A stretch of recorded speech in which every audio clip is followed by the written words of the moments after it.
Hello and welcome back to Hoosier Heartland, where we are growing some soybeans in this big field, and we are in the process of planting some oats over here. So we just finished planting with this old Farmall 460 using this Kinsey planter. We'll have to bring it over here and get it all cleaned off before too long. Oops. And then I wanted to tab over to this and get our planting going again. As I said, these are oats, and then we're going to take that international sprayer truck and get some fertilization on here, and that should just about do this episode. These couple of jobs here. If you're new to the series, this is a dairy farm that I put on Hoosier Heartland. We've got a handful of cows, not a lot yet, but we have a lot of debt. I know it's only showing as negative $200, but we owe the bank quite a bit, so excuse me. We're doing our best here to get some crops in. The soybeans will be straight profit off of the field. We won't be keeping any of the beans. I think for the oats, we may end up keeping some of the straw. We may bale up the straw, but I don't think we will need to be keeping the grain at all, because the only animals we have are cows, and they eat TMR. They do not eat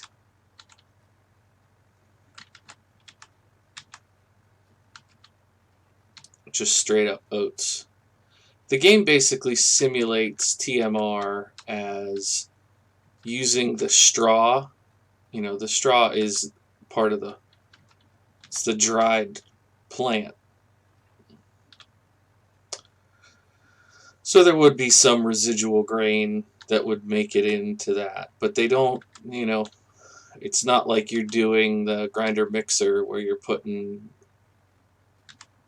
a lot in there.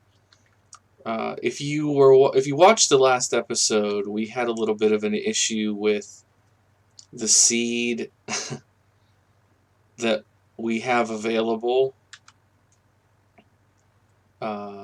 We had a seed pallet that spilled, so I filled up the bucket of the skid steer and tried to dump it into both of our planters and had no luck. So I don't know. Actually, I should see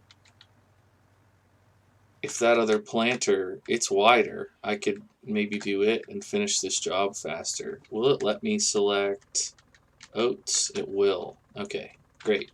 We definitely have the seed in here. And I believe this one was working with a worker.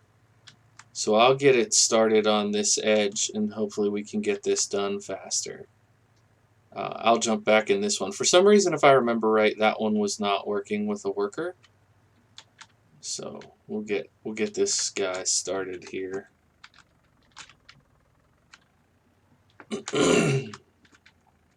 Sorry about that. So if you're wondering about these mods, if you just stumbled across the series now, I got these two mods from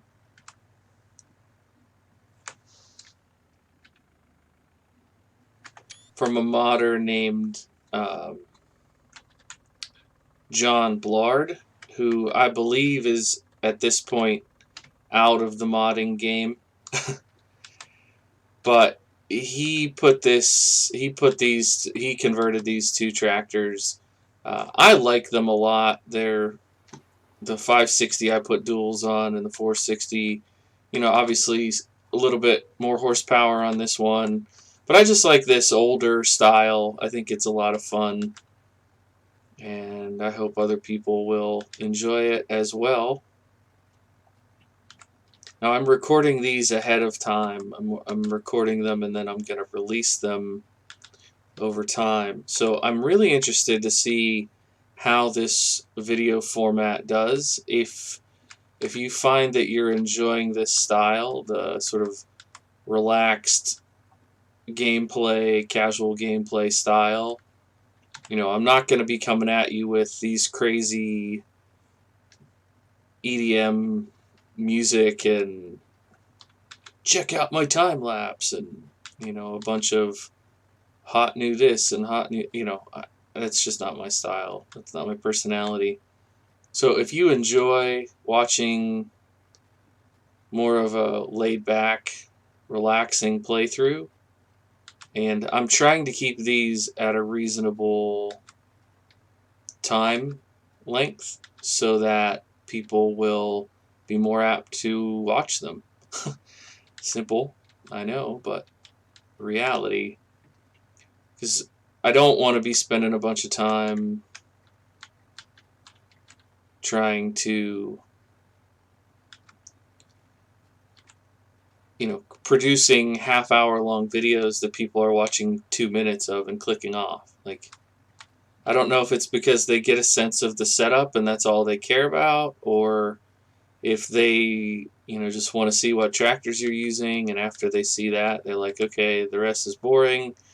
You know, I know when I'm watching farm sim YouTubers, I like to see how they play, but I also like to listen to what they're talking about, you know, listen to how they explain, you know, where they got their mods and what they're trying to do on the farm. I find that stuff very engaging, but maybe I'm not the average farm sim YouTube fan. I don't know. Clearly I enjoy it enough to start my own channel, so maybe that inherently makes me a bad example, but I would love your feedback is what I'm trying to say. I would love your feedback if you have any on this format. Try to get these oats in. I think while that guy finishes up, I don't think we can make another trip down. So once I get up here to the end, I'll see if it'll let me unload the whatever 30 seeds I'll have left. It'll be less than that probably, huh? Yeah, be right about 30, maybe 25. I'll see if it'll let me unload those here on the path. What is it? Yeah, there we go. Perfect. So we'll take this over and park it, and we'll we'll start.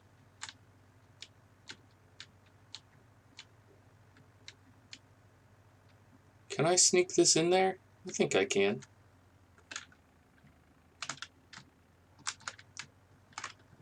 Oh gosh. This is where the last 3 minutes of the video are going to go, right here.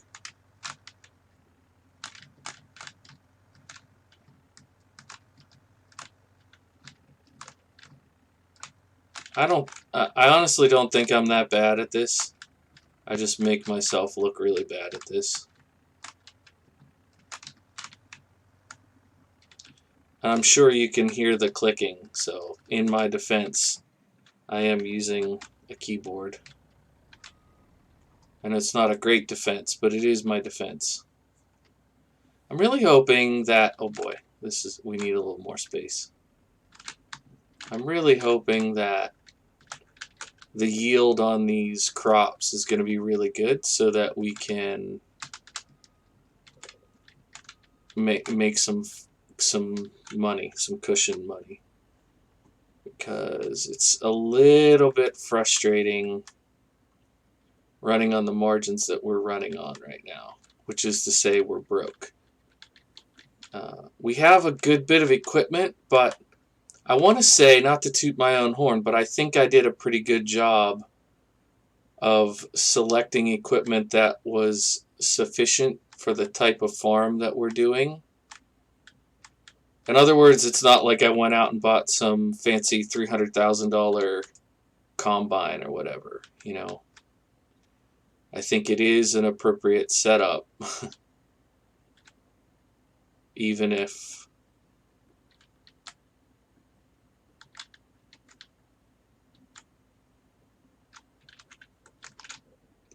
it did cost us a little bit too much. Like this truck maybe was a little overkill. There are a few things that are a little overkill, but not a lot.